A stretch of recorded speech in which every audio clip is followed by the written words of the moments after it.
What up, Tucson, Arizona? This is the Call Me Crazy Show, episode 161, and you know what? It feels good to be back, because you know what? I think this is it. We're now a half hour now, so the pressure is not as great to make it a classic, but we're gonna work hard this year, me and Marty, the editor, and you know, the king of all public access television. We're gonna make we're gonna make Call Me Crazy one of the best shows ever, or one of the best seasons ever. And if you will, we're gonna try to make Call Me Crazy this year as an Entourage style, TV show. On the subject of Entourage, if anybody out there keeps up with it, and you know what, if you guys don't know out there in TV land what Entourage is, it's a program, a TV show that comes on HBO. Very funny show about a fictional movie star and his buddies, and they're weed smoker studs, and they're living the high life in Hollywood. It's a great show.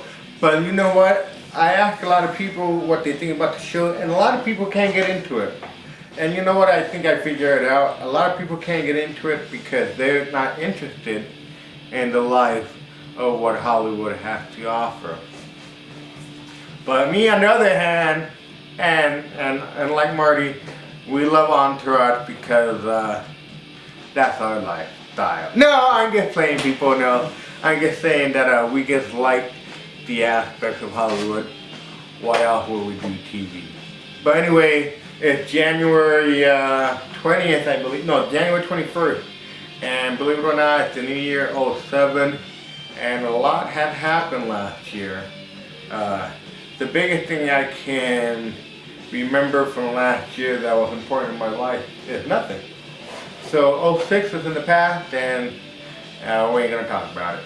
But on the subject of 07, I read in the paper 2 weeks ago that Pat Robertson, you know who he is, he's the televangelical, he's the televangelist who has some piece of crap show. I don't remember the name of it, but it has like a number and then it has like a club in there. But anyway, he made a prediction. He said that at the end of 07 of this year, that millions of Americans are going to die in a terrorist attack. I didn't say that. Pat Robertson said that. And he predicted that millions of Americans are going to die in a major terrorist attack. And you know what? I just want to thank Pat Robertson for creating mass hysteria, because he's he's an idiot.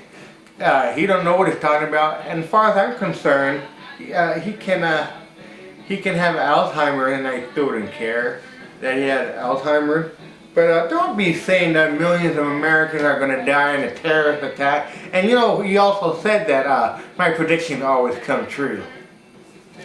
Well, you know, I hope my prediction comes true, Pat Robertson. You're a freaking idiot. But anyways, what else can we talk about? Oh yeah, the war.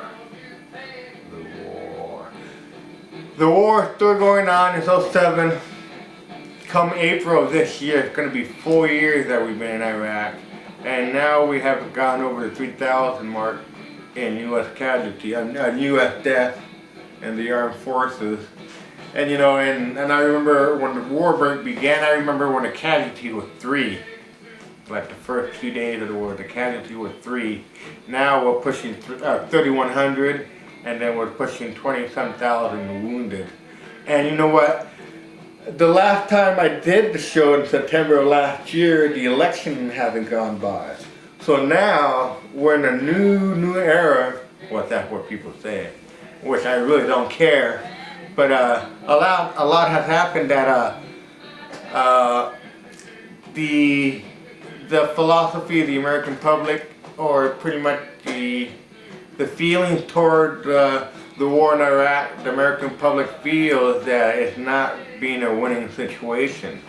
So George Bush, W. Bush, has lost a lot of support, and during the November election, a Democrat took control of the House and Senate, so which means now that they're going to try to do some good work, and let's see if they can keep up to the name.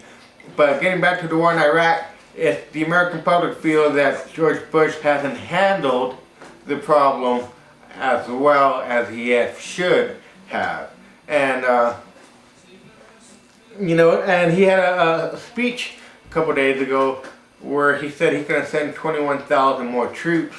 And I don't think it makes a difference if you send 21,000 more troops to 100,000. If I can recall, I remember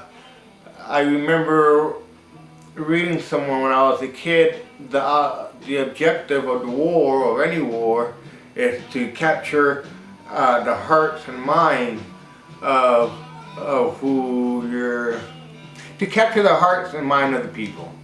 And the U.S. hasn't captured the hearts and mind of the Iraqi people, and that's why there's a civil war.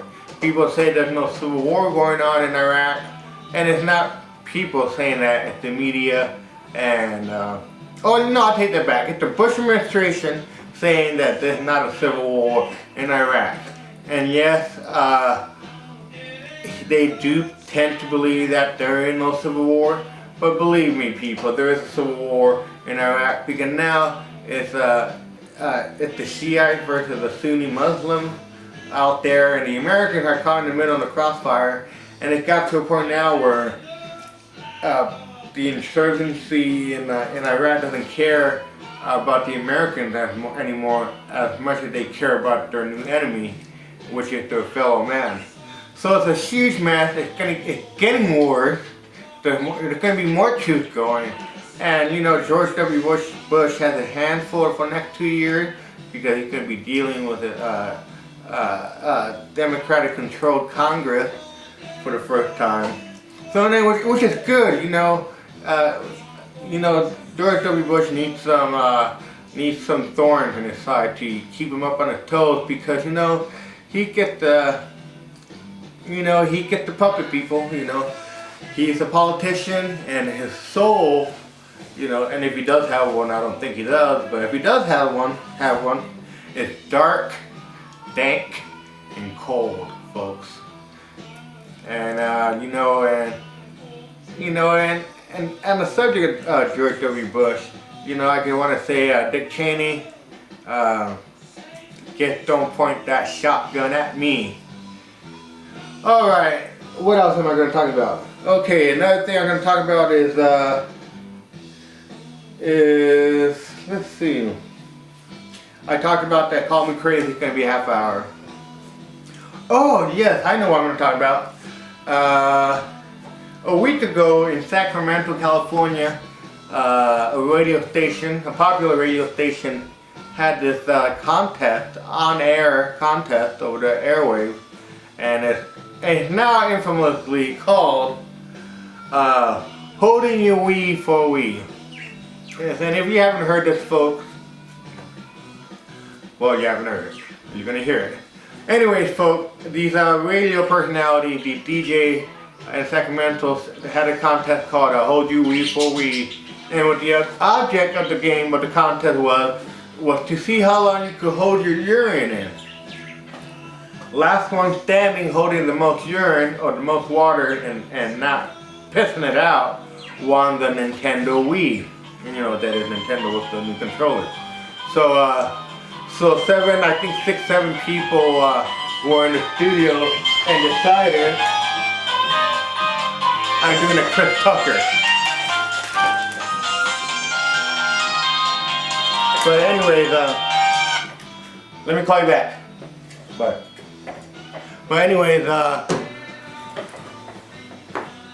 damn, I forgot what I was talking about. So holding my Wii for Wii, holding a Wii for Wii. But anyways, the object of the game was to see how long you could hold your urine in, and the winner won a Wii, Nintendo Wii. So the radio DJs supplied the contestants with gallons and gallons of water, and you know, and they had to drink a lot to see who could drink the most water and retain the water. In other words, meaning who can hold the Wii in to win the goddamn Nintendo Wii. Sorry, I said that. But so anyways, everybody started drinking the water. You know, the contest started when a caller called in. I think it was a woman.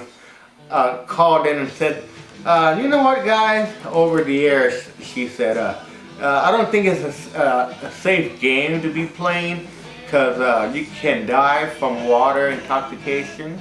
So, in other words, you can overdose on water. And the radio DJ started laughing. It's like, no, it's okay, it's okay. They won't get hurt. They signed release it. It's okay.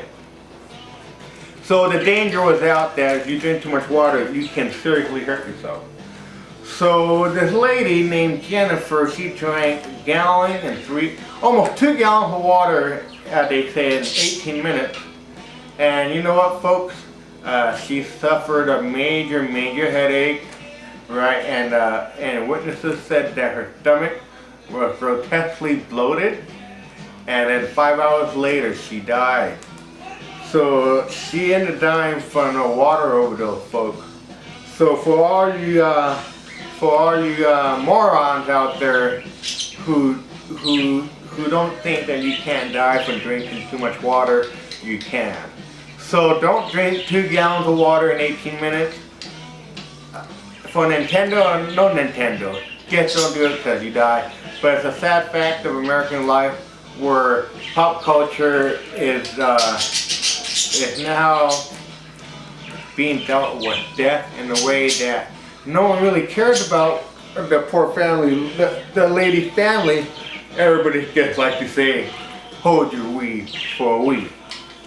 Alrighty, the last thing I'm going to talk about is very morbid subject, but it's something that I've always been interested in, and I know all of you out there in La La Land is interested in, and don't tell me you ain't, because why else will we have CSI and so many damn crime shows? But anyways, up here in Canada, this guy named Robert Williams supposedly killed 26 prostitutes, but they know for sure he killed several because they found heads, they found body parts in this house, and he's a pig farmer. This supposedly accused serial killer, he's a pig farmer, and so he's chopping up women in his pig farm. That's not the worst part. It gets worse. Not only is he killing prostitutes, and he's raping them also and killing them, and not only is he chopping them up in into pieces, what he likes to do is cut the head vertically. And for you people who don't know what that means, it means instead of going from cutting the head from the neck area, he will just go down your nostril, down your mouth, and cut your head, which I find very disturbing. You know, there's always going to be serial killers that's going to try to top other serial killer, because one thing that serial killers have in common, that they have a fascination with themselves, so they want to not better themselves, but they want to make good on having better exhibits. But anyway, so he had cut heads, right? And then here's the thing, folks. In the local area where the pig farm is at, he was famous for having big parties there. So around the neighborhood, when someone wanted to have a party or go party somewhere, they would all say, let's go down to the Piggy Palace. And now here's the worst thing. When the authorities raided the farm, they found a .22 caliber gun with a dildo attached to the barrel. So you know what that means, right? Yes, it means what it means. And they did find traces of DNA of his victims on the dildo on the gun. And here's even what's thicker. They found DNA of him on the dildo. So that's the end of Call Me Crazy today, episode 161.